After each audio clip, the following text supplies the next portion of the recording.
Especially Gangavathi ಶಾಸಕರು ಶುರು ಮಾಡಿರುವ ಒಂದು ವಿಷಯ. ಯಾವುದೇ ಒಂದು ವಾಟ್ಸ್ಆಪ್ ಫಾರ್ವರ್ಡ್ ಅನ್ನು ನೋಡ್ಕೊಂಡು ಅವ್ರು ಬಂದು ನನ್ನ ಹೆಸರು ಹೇಳಿ ನಾನು ಸ್ಕ್ರಿಪ್ಟ್ ರೈಟರ್ ಮಾಸ್ಟರ್ ಏನೇನೋ ಹೇಳಿದ್ದಾರೆ.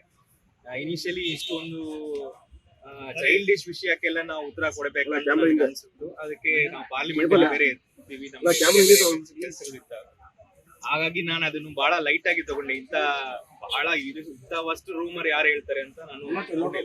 ಬಟ್ ಈಗ ಏನಾಗಿದೆ, ಡೈಲಿ ಒಂದು ಸ್ಟೋರಿ ಮಾಡ್ತಾ ಈಗ ಒಂದು ಬಿಲ್ಡಪ್ ಮಾಡಿ ಬಿಟ್ಟಿದ್ದಾರೆ.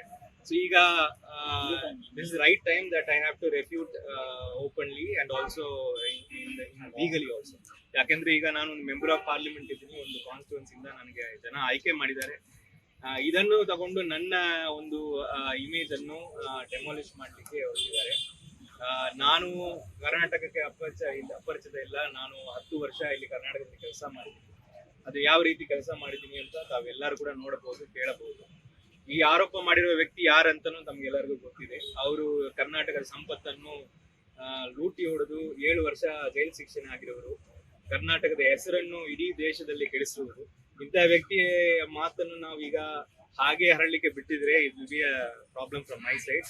ಇನ್ public interest and also in my own right against defamation ನಾನು ಅವ್ರ ಮೇಲೆ ಈಗ ಲೀಗಲಿ ಒಂದು ಪ್ರೈವೇಟ್ ಕಂಪ್ಲೇಂಟ್ ಹಾಕ್ತಾ ಇದ್ದೀನಿ. ಅವರು ಕೋರ್ಟಿಗೆ ಬಂದು ಉತ್ತರ ಕೊಡ್ಲಿ, ಯಾವ ಆಧಾರದ ಮೇಲೆ ಅವರು ಇಂಥ ಆರೋಪ ಎಲ್ಲ ಮಾಡಿದ್ದಾರೆ. ಲೇಟೆಸ್ಟ್ ಹಾಗೂ ಇಂಟ್ರೆಸ್ಟಿಂಗ್ ಸುದ್ದಿಗಳಿಗಾಗಿ ಬಾಸ್ ಟಿವಿ ಕನ್ನಡ ಚಾನೆಲ್ನ ಸಬ್ಸ್ಕ್ರೈಬ್ ಮಾಡಿ. ಹಾಗೆಯೇ ಬೆಲ್ ಐಕಾನ್ ಪ್ರೆಸ್ ಮಾಡಿ. ಇದರ ಜೊತೆಗೆ ಫೇಸ್ಬುಕ್, ಇನ್ಸ್ಟಾಗ್ರಾಮ್, ಎಕ್ಸ್ ನಲ್ಲೂ ಮಿಸ್ ಮಾಡದೆ ಫಾಲೋ ಮಾಡಿ.